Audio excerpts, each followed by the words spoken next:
Para o soldado de infantaria da Segunda Guerra Mundial, era o som do terror. Um rangido metálico, rítmico e crescente, que parecia vibrar através do solo e subir pela espinha. Era o som do aço em movimento, do poder de fogo concentrado e de uma blindagem quase impenetrável. Em uma rua devastada na Europa, entre as fachadas destruídas e os escombros que antes foram lares, o som das esteiras de um tanque Panzer se aproximando anunciava um confronto desigual. Diante de um veículo blindado, o homem a pé era presa. Sua cobertura podia ser pulverizada em segundos, e suas armas padrão ofereciam pouca ou nenhuma resistência. A impotência era uma sensação palpável, gravada nos rostos tensos dos soldados que se abrigavam, esperando o inevitável. O arsenal padrão de um esquadrão de fuzileiros americano, embora eficaz contra outros soldados, era lamentavelmente inadequado para essa ameaça. O fuzil semiautomático M1 Garand, preciso e confiável, disparava um projétil de calibre .3006 que simplesmente ricocheteava na placa de aço inclinada de um tanque alemão.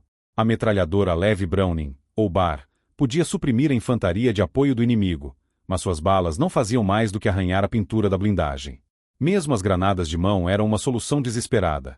Para serem eficazes, precisavam ser lançadas com precisão sobre o compartimento do motor ou diretamente sob as esteiras, uma manobra que exigia uma proximidade suicida do alvo. Na prática, enfrentar um tanque com essas ferramentas era como tentar derrubar uma parede de concreto com um martelo. Essa vulnerabilidade não era uma surpresa. O mundo havia testemunhado a eficácia da tática alemã de Blitzkrieg, onde divisões Panzer agiam como a ponta de lança, rompendo defesas e semeando o caos. A infantaria aliada, desde os campos da Polônia até as estradas da França, havia aprendido da maneira mais difícil que, sem um apoio antitanque dedicado e imediato, estava em severa desvantagem. As soluções existentes, como os canhões antitanque rebocados, eram pesadas, difíceis de manobrar em terrenos difíceis ou em ambientes urbanos, e frequentemente se tornavam os primeiros alvos do poder de fogo inimigo. Havia uma lacuna crítica e evidente no campo de batalha: a ausência de uma arma anticarro verdadeiramente portátil, que pudesse ser operada por um soldado comum, diretamente na linha de frente. A crise tática era clara. A presença de um único tanque podia paralisar o avanço de uma companhia inteira, forçando um recuo ou um pedido urgente de apoio aéreo ou de artilharia, recursos que nem sempre estavam disponíveis. O impacto psicológico era igualmente significativo. O tanque representava a superioridade tecnológica e mecânica do inimigo, um monstro de aço que parecia imune à coragem e à determinação do soldado individual. Era necessário equilibrar a balança, dar ao infante uma ferramenta que lhe permitisse não apenas sobreviver, mas revidar de forma decisiva.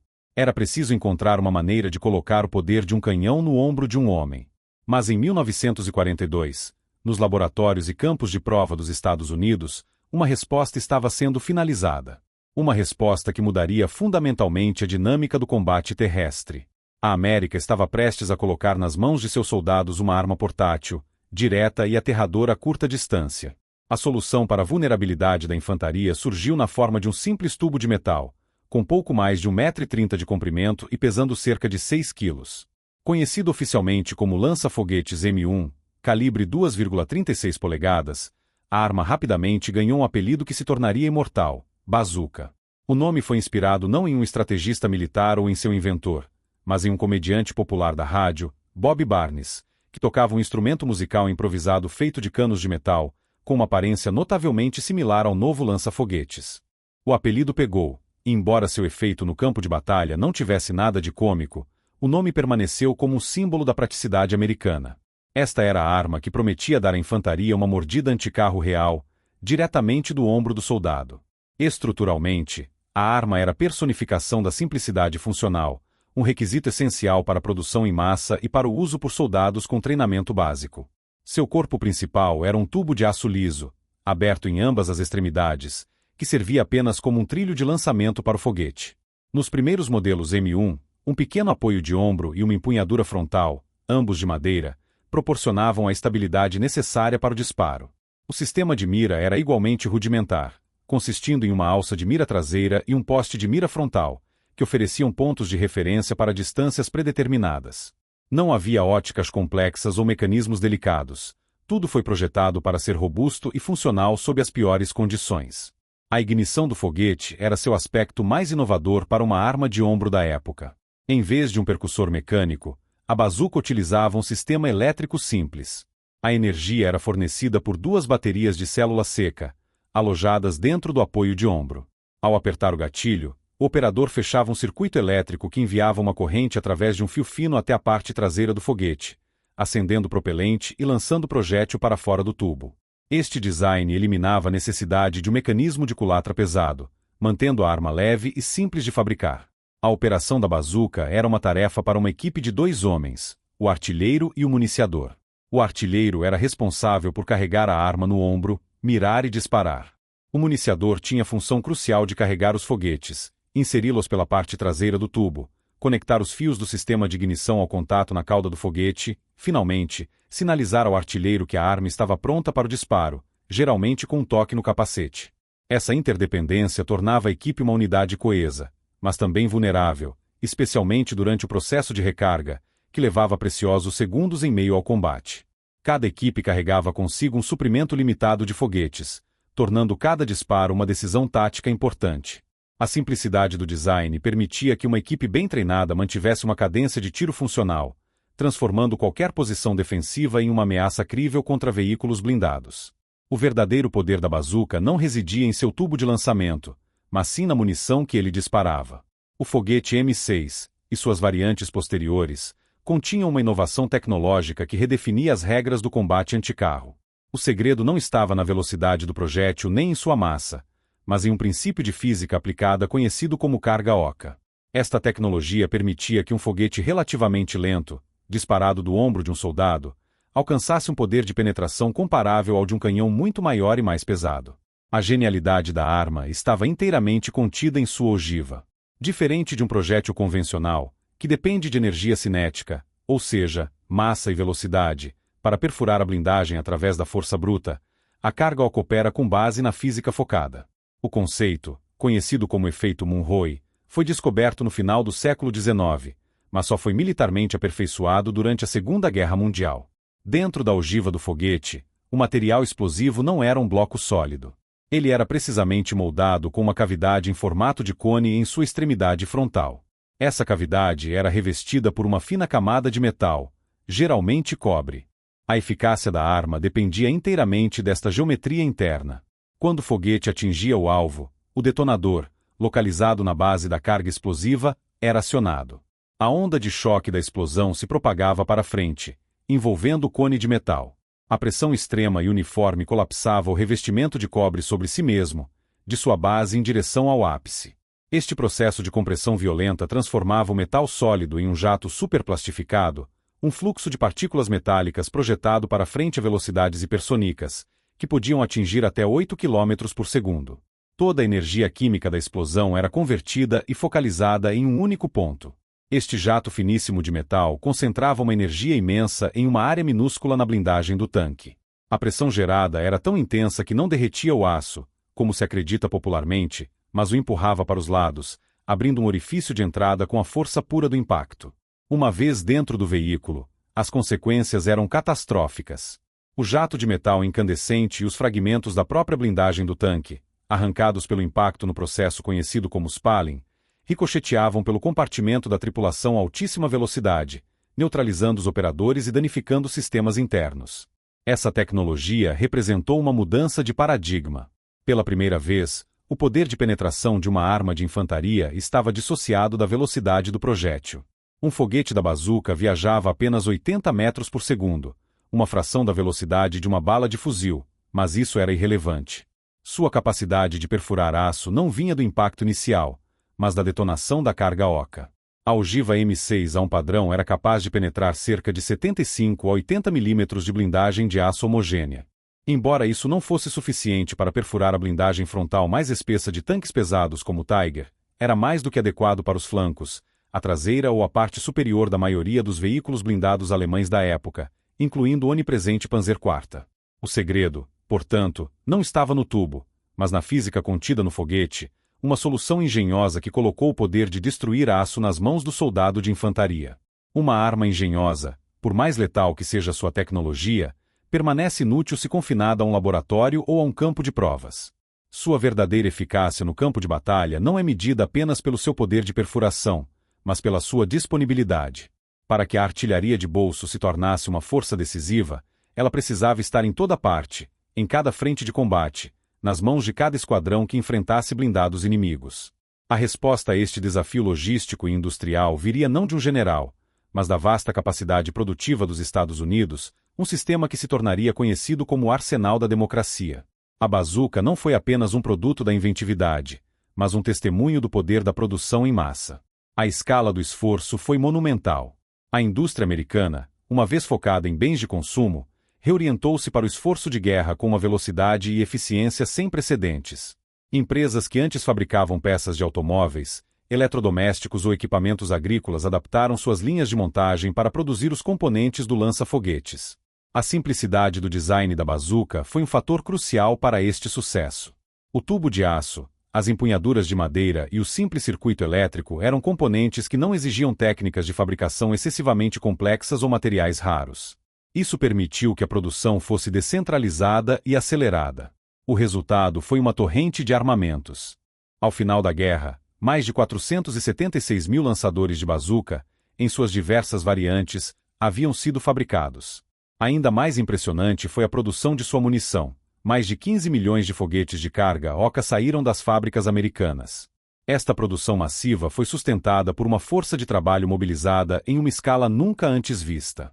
Homens e mulheres de todo o país ocuparam as fábricas, trabalhando em turnos contínuos para atender a demanda insaciável da máquina de guerra. A imagem da operária feminina, personificada em Rose de Riveter, era uma realidade diária nas linhas que montavam as bazucas e seus foguetes. Cada componente era fabricado com precisão, inspecionado e montado em um processo sistemático projetado para maximizar a produção sem sacrificar a confiabilidade. O soldado na Normandia ou na Itália precisava confiar que a arma em seu ombro funcionaria no momento crítico, e essa confiança começava na linha de montagem em Ohio ou Michigan. O processo logístico para levar essas armas da fábrica à frente de batalha era igualmente complexo. Após a montagem, as bazucas e seus foguetes eram cuidadosamente embalados em caixas de madeira, marcadas e catalogadas. Essas caixas eram então transportadas por trem até os portos da costa leste, onde eram empilhadas nos porões de navios de carga. Elas se juntavam a comboios que cruzavam o Atlântico, enfrentando a ameaça constante dos submarinos alemães, em uma jornada que era, em si, uma batalha. Ao chegarem à Grã-Bretanha ou, mais tarde, diretamente aos portos capturados na Europa e no norte da África, as armas eram descarregadas e enviadas para depósitos de suprimentos. De lá, caminhões as transportavam para as linhas de frente, onde finalmente eram distribuídas as unidades de infantaria. Cada bazuca que chegava às mãos de um soldado era o produto final de uma cadeia logística que se estendia por milhares de quilômetros, envolvendo o trabalho de dezenas de pessoas. Este fluxo contínuo de material garantiu que a infantaria aliada não apenas recebesse a arma, mas também pudesse contar com um suprimento constante de munição e substituições para as unidades danificadas em combate, uma vantagem que seus adversários nem sempre possuíam. A guerra não era vencida apenas com táticas, mas também com logística, e a bazuca era um exemplo perfeito de como a superioridade industrial se traduzia diretamente em poder de fogo no campo de batalha. O batismo de fogo para a nova arma americana ocorreria em um dos teatros de operações mais desafiadores da guerra. Em novembro de 1942, como parte da Operação Tocha, as forças americanas desembarcaram no norte da África, trazendo consigo as primeiras unidades do lança-foguetes M1. Este seria o primeiro teste real da bazuca em combate em larga escala, e o adversário não poderia ser mais formidável. O experiente Afrika Korps alemão, uma força veterana, endurecida por anos de combate no deserto e mestre na guerra de blindados. As vastas extensões abertas e as colinas rochosas da Tunísia se tornariam o campo de provas onde a teoria da artilharia de bolso enfrentaria a dura realidade do campo de batalha. Para as tropas americanas, muitas das quais estavam experimentando o combate pela primeira vez, a bazuca era uma arma tão nova quanto a própria guerra. O treinamento havia sido apressado, e a compreensão de suas capacidades e limitações ainda era teórica. O terreno aberto do deserto apresentava um desafio tático imediato. O alcance efetivo da bazuca era de pouco mais de 100 metros, uma distância perigosamente curta para se aproximar de um tanque em campo aberto, onde a infantaria ficava exposta ao fogo de metralhadoras e dos canhões inimigos. As equipes de bazuca descobriram rapidamente que o sucesso dependia de disciplina, furtividade, acima de tudo, da escolha do terreno. Emboscadas em passagens estreitas entre colinas, em uades secos ou nas ruas apertadas de vilarejos tunisianos eram as únicas oportunidades viáveis para um tiro eficaz. Os resultados iniciais foram, previsivelmente, mistos. Houve falhas notáveis, atribuídas tanto à inexperiência das equipes quanto a problemas técnicos dos primeiros modelos. As baterias do sistema de ignição podiam falhar sob as temperaturas extremas, e a munição inicial por vezes não detonava no impacto. Mais criticamente, o rastro de fumaça deixado pelo foguete era uma assinatura inconfundível, que denunciava imediatamente a posição da equipe de 2 homens, atraindo um fogo de retaliação devastador. Em confrontos como a Batalha do Passo de Kasserine, em fevereiro de 1943, as forças americanas sofreram pesadas perdas, e a bazuca não se mostrou a arma milagrosa que alguns esperavam. Os tanques alemães, como os Panzer III e Panzer IV, continuaram a ser uma força dominante quando empregados em terreno favorável. No entanto, em meio aos reveses, houve sucessos cruciais que validaram o conceito da arma.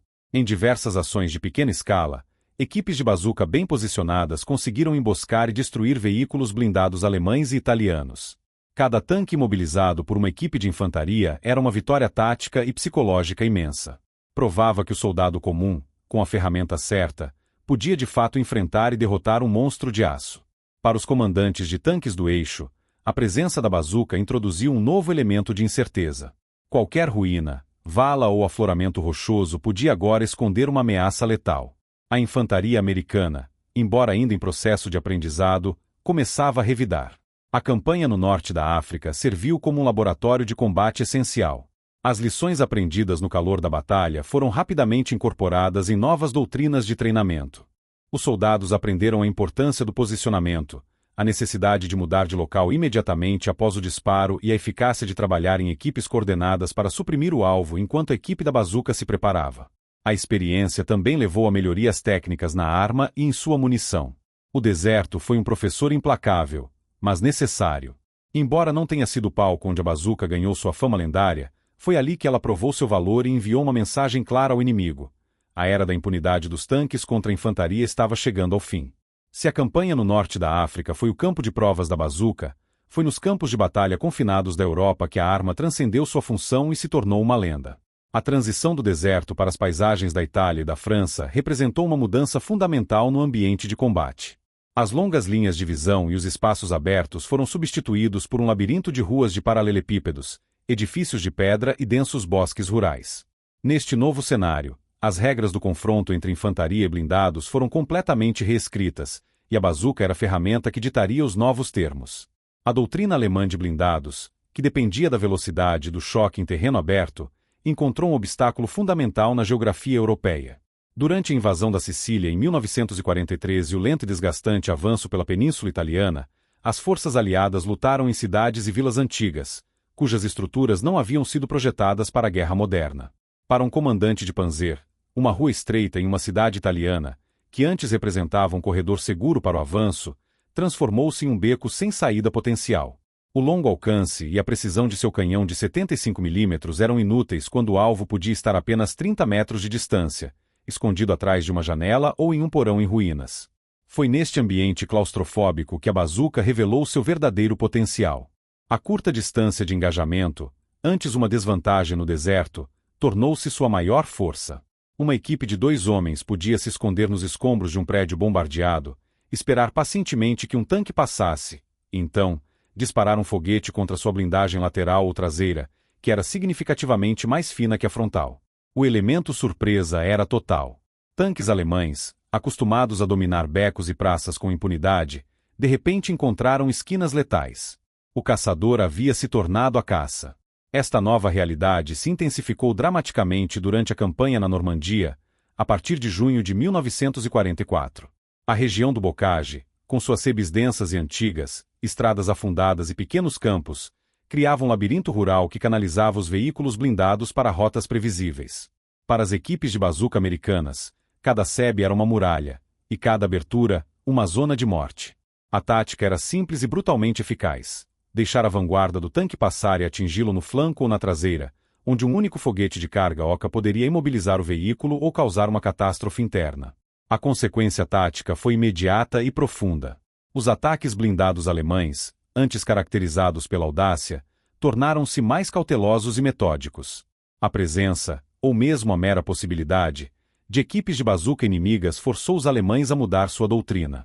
Os tanques não podiam mais avançar sozinhos em áreas urbanas ou no bocage, Eles agora exigiam o apoio próximo e constante de sua própria infantaria para vasculhar edifícios e sebes em busca de caçadores de tanques.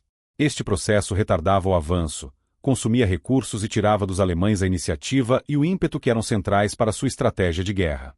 O campo de batalha urbano e rural, antes um domínio do aço, havia se tornado um terreno de caça perigoso, onde o poder de fogo de um tanque podia ser neutralizado pela coragem e astúcia de 2 soldados armados com um simples tubo de metal. A introdução da bazuca nas frentes de combate europeias provocou uma mudança que foi muito além da simples destruição de veículos inimigos. Seu impacto mais profundo foi a transformação fundamental da doutrina militar no nível mais básico da infantaria, o esquadrão. Antes da sua chegada, a estrutura de comando e a capacidade de resposta a uma ameaça blindada eram centralizadas e lentas. Um esquadrão de infantaria que encontrasse um tanque tinha poucas opções imediatas. O procedimento padrão era se abrigar, relatar a posição do inimigo pelo rádio ou por um mensageiro, e esperar. A resposta viria de unidades de apoio especializadas, como um pelotão de canhões antitanque de 57 mm, que precisava ser rebocado para uma posição de tiro, um processo lento e vulnerável. Alternativamente, poderiam solicitar apoio de artilharia ou um ataque aéreo, ambos sujeitos a atrasos, condições climáticas e à disponibilidade de recursos. Na prática, o soldado na linha de frente era reativo, forçado a ceder terreno e iniciativa enquanto aguardava por uma solução que vinha de trás. A bazuca alterou fundamentalmente esta equação. De repente, a capacidade de destruir um tanque não era mais um recurso distante, mas uma ferramenta orgânica dentro da própria unidade de infantaria. O poder de fogo não estava mais centralizado no nível de batalhão ou companhia. Ele foi descentralizado e empurrado para a ponta da lança. Cada esquadrão americano, composto por cerca de 12 homens, passou a ter sua própria artilharia de bolso. Esta mudança deu aos líderes de pequenas unidades, como sargentos e tenentes, uma autonomia e um poder de fogo sem precedentes no campo de batalha. Não era mais preciso esperar por ordens ou por um apoio que talvez nunca chegasse. A decisão de engajar um alvo blindado podia ser tomada e executada em segundos, com base na situação tática imediata. Essa nova capacidade redefiniu a composição e a função do esquadrão de fuzileiros.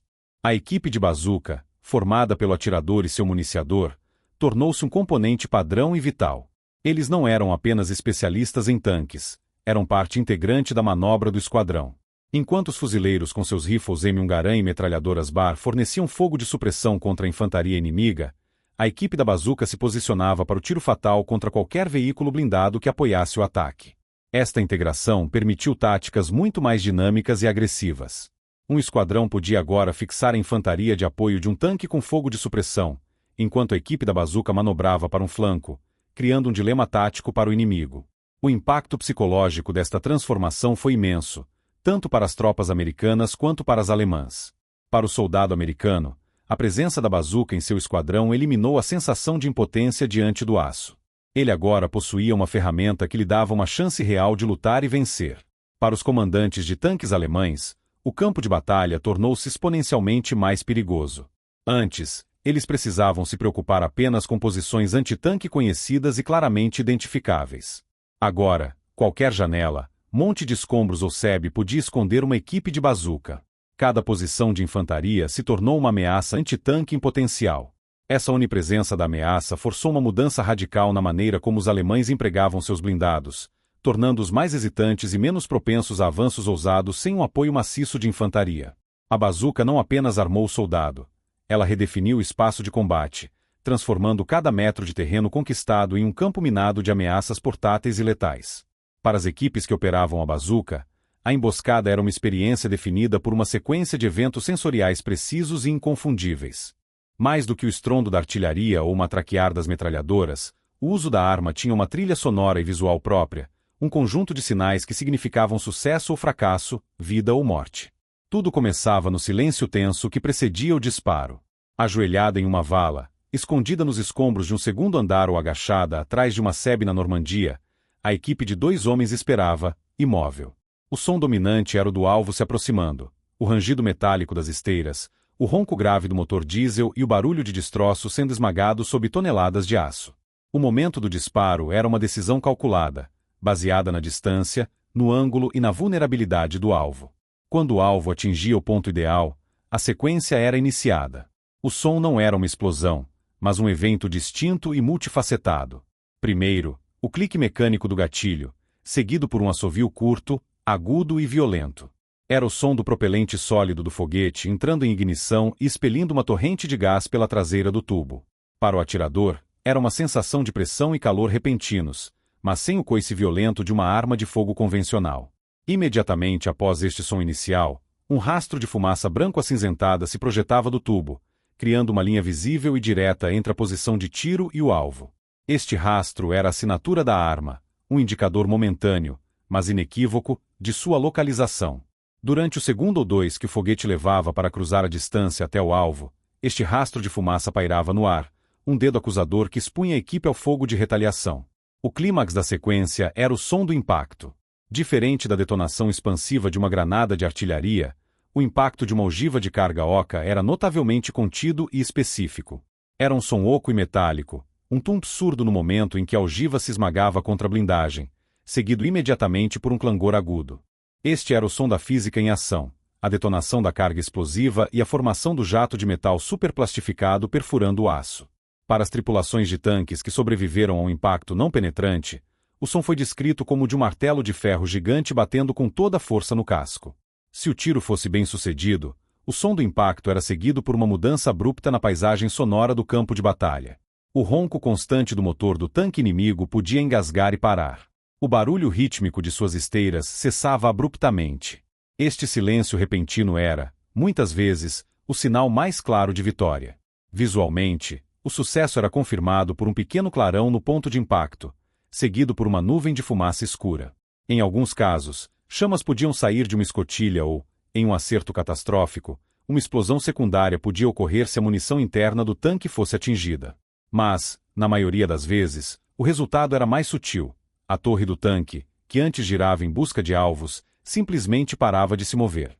O ato final desta trilha sonora pertencia ao ambiente. Nos corredores estreitos de uma cidade europeia, o assovio inicial do lançamento ecoava entre as fachadas de pedra dos edifícios. O som ricocheteava pelas ruas, tornando difícil para o inimigo determinar a origem exata do tiro, pelo menos nos primeiros segundos cruciais. Este eco, persistindo por um momento após o impacto, era o som final da emboscada. Era o som da vitória para a equipe de infantaria, um sinal de que haviam neutralizado uma ameaça muito superior com engenhosidade e coragem. Esta sequência de assovio, fumaça, impacto metálico e silêncio tornou-se a assinatura inconfundível da guerra antitanque no nível do soldado, uma prova de que o poder de fogo decisivo agora podia ser carregado nos ombros de um único homem. Apesar de sua eficácia, a bazuca estava longe de ser uma arma perfeita. Cada disparo, embora potencialmente devastador para o inimigo, expunha a equipe operadora a perigos imediatos e significativos.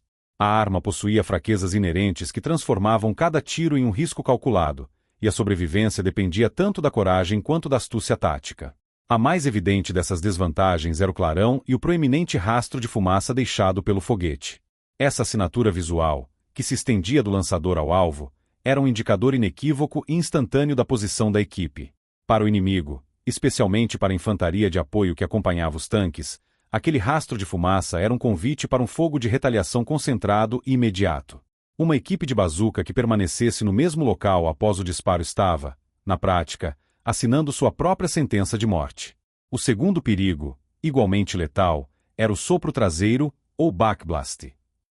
Como o tubo do lançador era aberto em ambas as extremidades, a ignição do propelente do foguete não apenas impulsionava o projétil para frente, mas também expelia uma grande quantidade de gases superaquecidos para trás.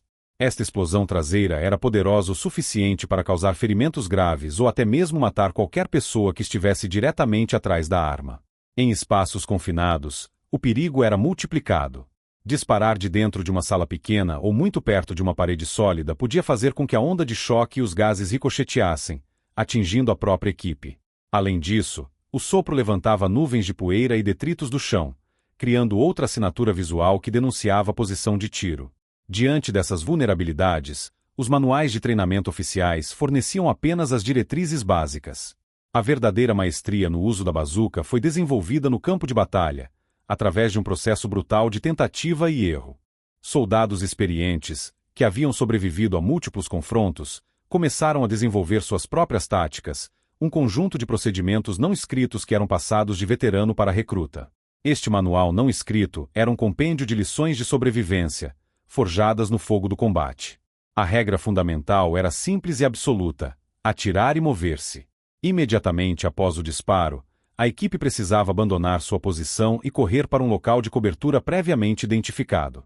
A velocidade era essencial, pois eles tinham apenas os poucos segundos entre o impacto do seu foguete e o início do fogo de retaliação inimigo. A escolha da posição de tiro tornou-se uma ciência.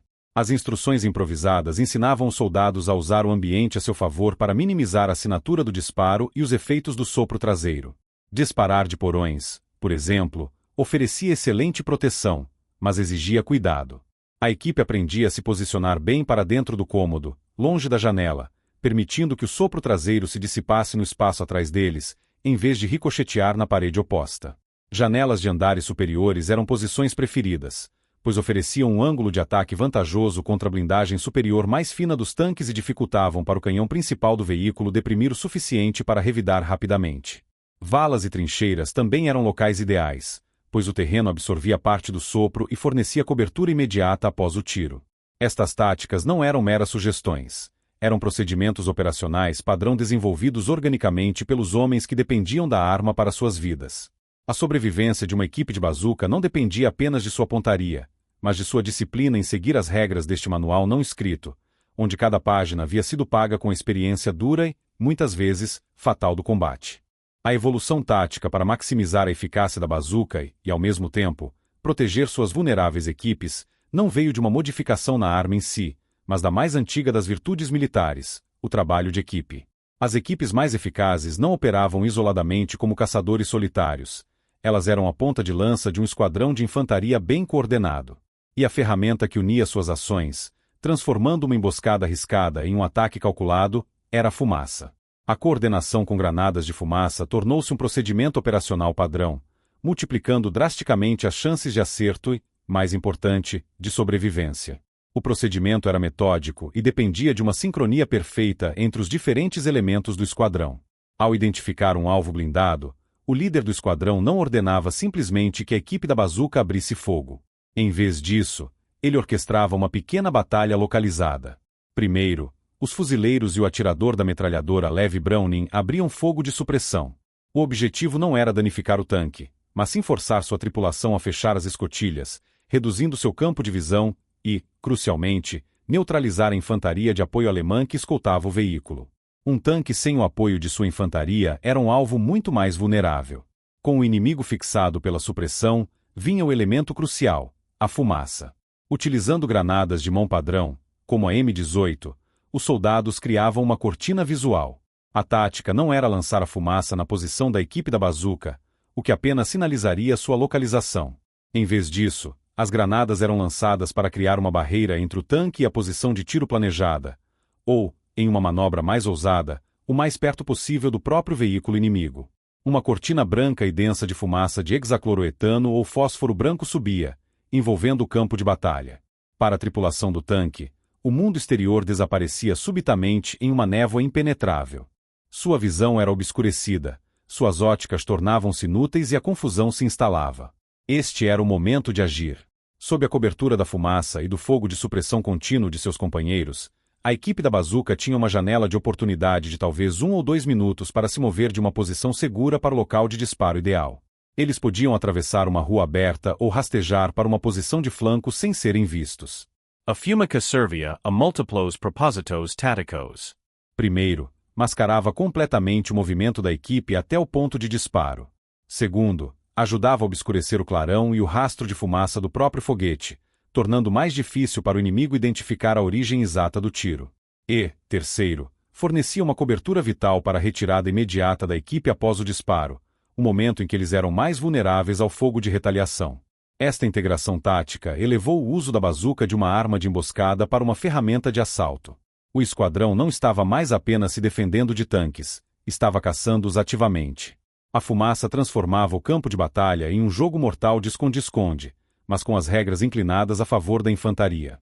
Para a tripulação do tanque alemão, a experiência era aterrorizante. Cegos pela fumaça e surdos pelo fogo de supressão, eles sabiam que uma ameaça letal estava se aproximando, mas não podiam ver de onde viria. O primeiro sinal de perigo seria o impacto oco e metálico do foguete de carga Oca em seu casco. As equipes de bazuca mais bem-sucedidas da guerra não foram aquelas com a melhor pontaria, mas aquelas que pertenciam aos esquadrões mais disciplinados, mestres na arte de usar a fumaça para se tornarem caçadores invisíveis na névoa da batalha. A adaptabilidade do soldado no campo de batalha é uma constante na história militar. Uma ferramenta projetada para um propósito específico é frequentemente reimaginada pela necessidade e pela engenhosidade daqueles que a utilizam. E foi exatamente isso que aconteceu com a bazuca. Embora concebida como uma arma estritamente anticarro, os soldados que a carregavam nas linhas de frente da Itália e da França descobriram rapidamente que os tanques não eram os únicos obstáculos impenetráveis que enfrentavam. A infantaria alemã era mestre na arte da defesa, e suas posições eram frequentemente construídas em torno de fortificações que podiam deter um avanço por horas ou dias. Foi contra essas defesas estáticas que a bazuca encontrou uma nova e vital vocação. Rapidamente, os soldados descobriram que ela era muito mais do que uma arma anticarro. Era uma ferramenta de demolição de bolso. O problema era recorrente mortal. Ninhos de metralhadora, habilmente camuflados e protegidos por sacos de areia, toras de madeira e terra, podiam controlar vastos campos de tiro, imobilizando companhias inteiras. Casamatas de concreto e bunkers, parte de linhas defensivas como a linha Gustav na Itália ou o Muro do Atlântico na Normandia, eram imunes a armas leves e exigiam apoio de artilharia pesada ou ataques aéreos precisos, recursos nem sempre disponíveis. As armas padrão do esquadrão de infantaria eram ineficazes contra essas estruturas.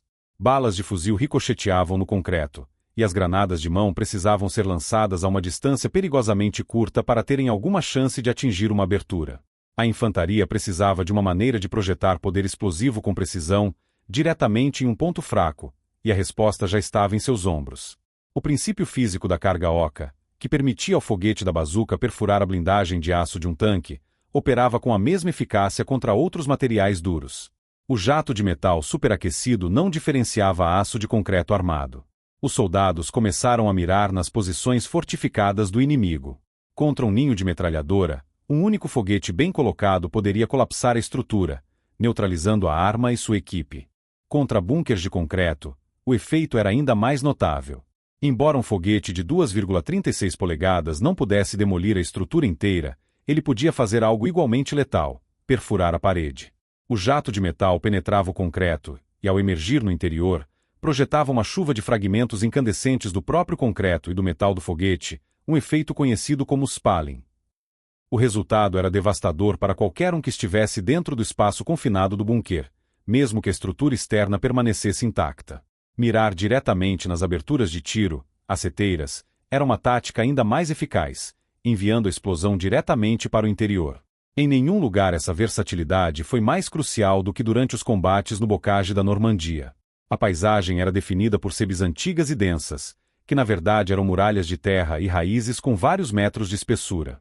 Os alemães transformaram essas sebes em um sistema defensivo formidável, cavando posições de metralhadora e abrigos diretamente nelas.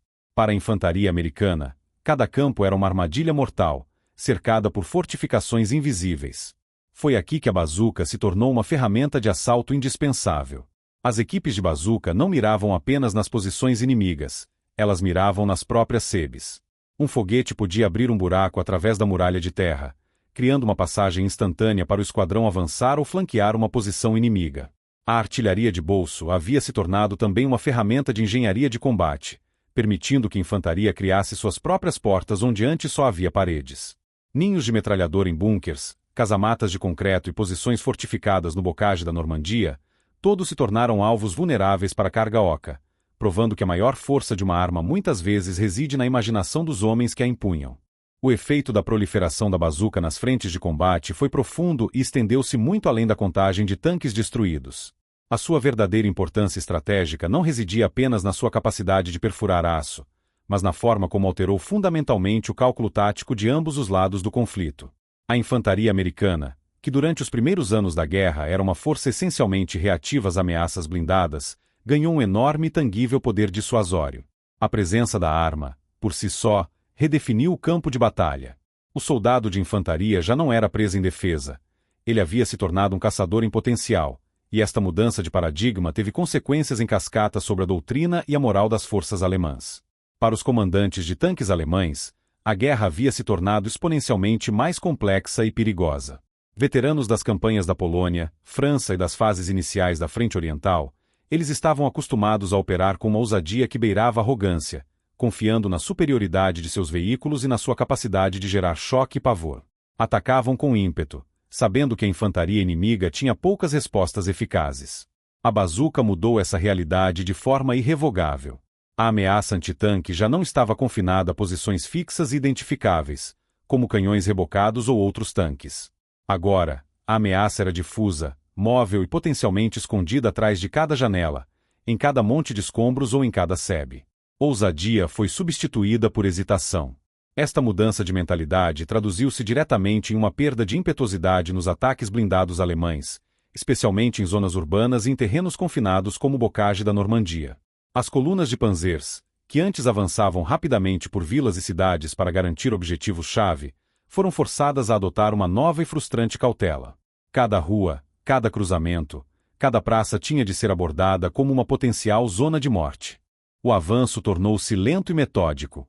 Os tanques já não podiam liderar o assalto de forma independente. Agora, precisavam avançar em estreita coordenação com a sua própria infantaria, os Panzergrenadiers, que eram encarregados da perigosa tarefa de limpar edifícios e posições suspeitas antes que os blindados pudessem passar em segurança. Na prática, este novo procedimento tático era dispendioso em todos os sentidos. Custava um tempo precioso, o recurso mais crítico em qualquer operação militar. Um avanço que antes poderia levar minutos agora demorava horas, dando ao defensor tempo para reforçar posições, reorganizar defesas e solicitar apoio de artilharia.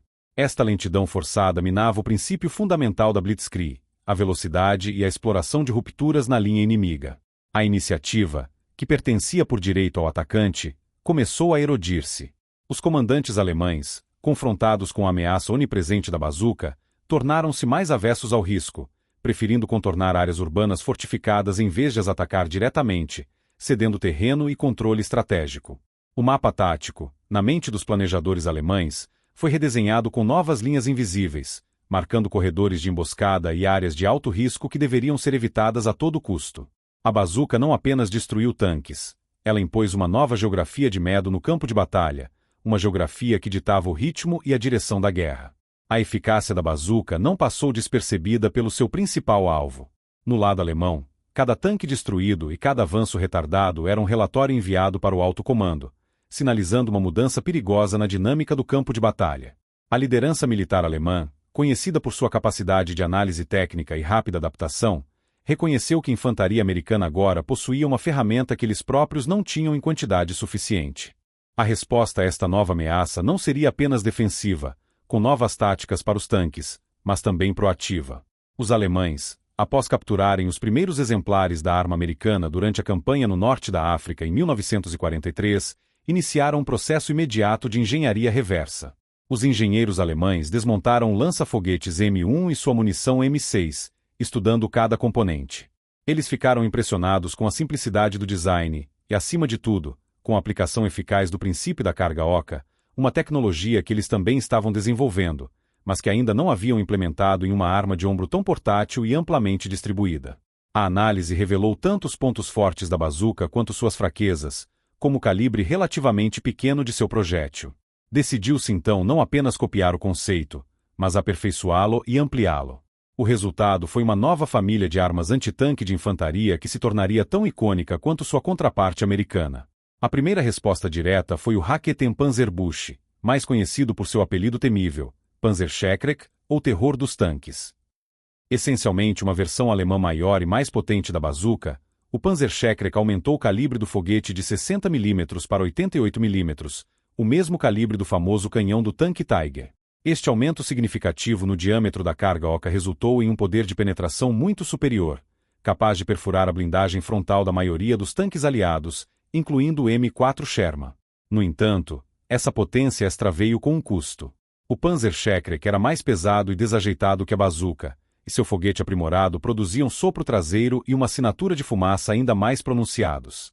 O calor e os detritos expelidos pelo motor do foguete eram tão intensos que os primeiros modelos exigiam que o operador usasse uma máscara de gás e um poncho protetor. Posteriormente, a arma foi equipada com um grande escudo de aço para proteger o rosto e os ombros do atirador, dando-lhe uma silhueta inconfundível no campo de batalha.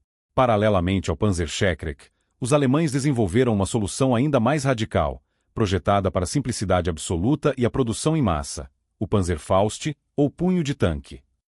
Diferente da bazuca e do Panzerschreck, o Panzerfaust não era um lança-foguetes reutilizável, mas uma arma de um só tiro, completamente descartável. Não era sequer um foguete, era uma arma sem recuo, onde uma pequena carga de pólvora no tubo lançava a ogiva de carga oca, enquanto os gases escapavam pela traseira para neutralizar o coice. Extremamente barato de fabricar e simples de operar, com instruções impressas diretamente em seu corpo, o Panzerfaust foi distribuído em centenas de milhares de unidades. Sua eficácia era limitada a curtas distâncias, geralmente menos de 60 metros, mas seu poder de penetração era formidável. Ele se tornou a arma de emboscada por excelência nas batalhas urbanas desesperadas da Frente Oriental e durante a defesa final da Alemanha, transformando cada soldado, e até mesmo civis da milícia Volksturm, em uma ameaça antitanque letal. A era da supremacia da bazuca havia encontrado uma competição feroz. A guerra de foguetes e cargas ocas de infantaria havia começado. O fim da Segunda Guerra Mundial em 1945 marcou o silêncio dos canhões, mas não o fim das ideias que o conflito gerou. A bazuca, como arma específica, foi gradualmente substituída por modelos mais avançados, mas seu conceito fundamental provou ser uma das heranças mais duradouras e transformadoras do conflito. O princípio de que um único soldado de infantaria, com uma arma de ombro, poderia destruir um veículo blindado de várias toneladas, era uma revolução tática que não seria desaprendida. Mesmo após 1945, o legado da artilharia de bolso continuou a evoluir, moldando a natureza dos conflitos por décadas e tornando-se um elemento permanente na guerra moderna. Esta evolução seguiu caminhos paralelos, refletindo a divisão geopolítica da Guerra Fria. Do lado ocidental, os Estados Unidos continuaram a refinar o conceito. A experiência da Guerra da Coreia, onde a bazuca original M9 se mostrou inadequada contra a blindagem frontal dos tanques T-34 de fabricação soviética, acelerou o desenvolvimento de seu sucessor, o M20 Super Bazooka. Com um calibre maior, de 3,5 polegadas, o M20 possuía um poder de penetração significativamente maior. No entanto, a verdadeira mudança de paradigma viria com a Guerra do Vietnã e a introdução da arma leve antitanque M72, ou LO. O M72 LO representou a destilação final da ideia original. Era leve, pré-carregado com um foguete em um tubo telescópico de fibra de vidro e, crucialmente, era descartável. Após o disparo, o tubo vazio era simplesmente abandonado, eliminando a necessidade de uma equipe de 2 homens e o processo de recarga em combate. O M72 tornou cada soldado um potencial caçador de tanques, realizando plenamente a visão de uma arma anticarro verdadeiramente individual. Do outro lado da cortina de ferro, a União Soviética, reconhecendo o poder do conceito, desenvolveu sua própria linhagem de armas de ombro, que se tornaria ainda mais prolífica globalmente. O resultado foi o RPG, ou Ruchoi Protivotankov Granatomiot. Embora o RPG-2 tenha sido o primeiro modelo amplamente distribuído, foi seu sucessor, o RPG-7, que se tornou um dos armamentos mais reconhecíveis e onipresentes do século XX. O RPG-7 combinava um lançador reutilizável e robusto com um foguete de calibre maior, estabilizado por aletas, que possuía um motor de reforço que entrava em ignição após o projétil já ter deixado o tubo, aumentando seu alcance e precisão. Simples de operar, barato de produzir e devastadoramente eficaz, o RPG-7 tornou-se a arma de escolha para inúmeros exércitos nacionais e, principalmente, para forças insurgentes em todo o mundo. Dos campos do Vietnã aos desertos do Oriente Médio e às montanhas do Afeganistão, o RPG-7, um descendente direto do conceito da bazuca, definiu a natureza do combate assimétrico, permitindo que forças com poucos recursos pudessem desafiar adversários tecnologicamente superiores. Culturalmente, o impacto da arma original foi tão profundo que seu nome transcendeu o modelo específico. Assim como Gillette se tornou sinônimo de lâmina de barbear, bazuca tornou-se o termo genérico para qualquer lança-foguetes de ombro.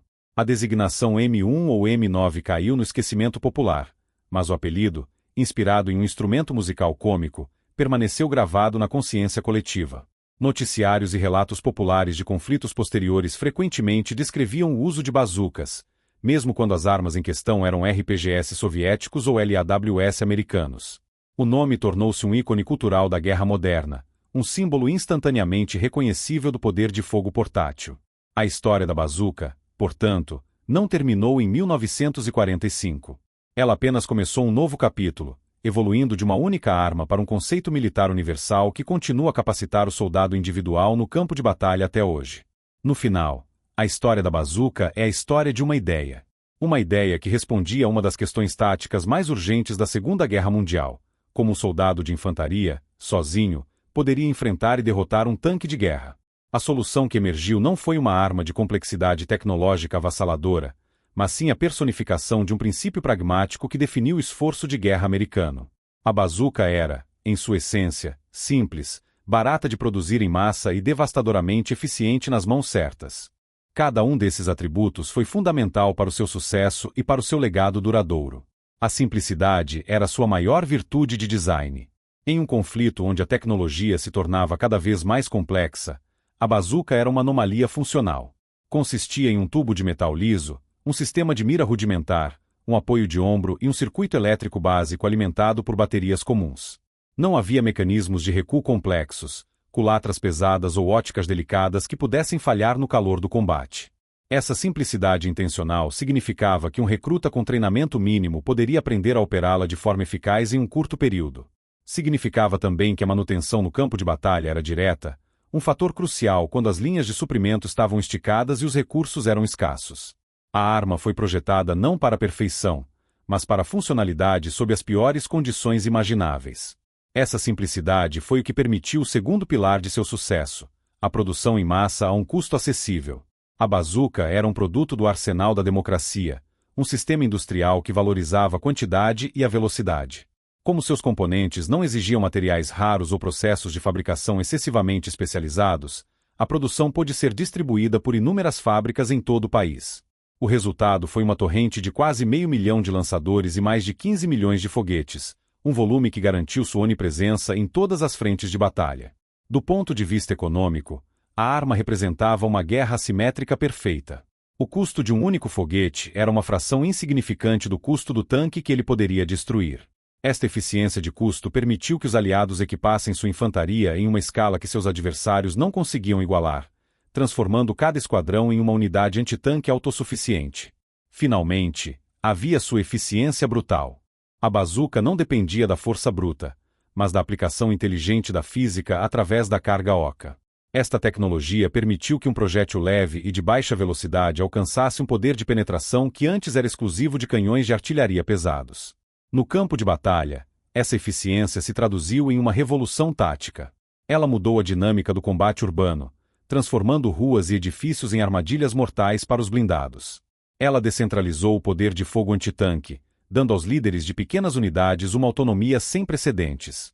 E, talvez o mais importante, teve um impacto psicológico profundo, minando a confiança das tripulações de tanques inimigas e devolvendo ao soldado de infantaria a agência e a crença em sua própria capacidade de lutar e vencer. A bazuca, portanto, não ganhou a guerra sozinha. Nenhuma arma o fez.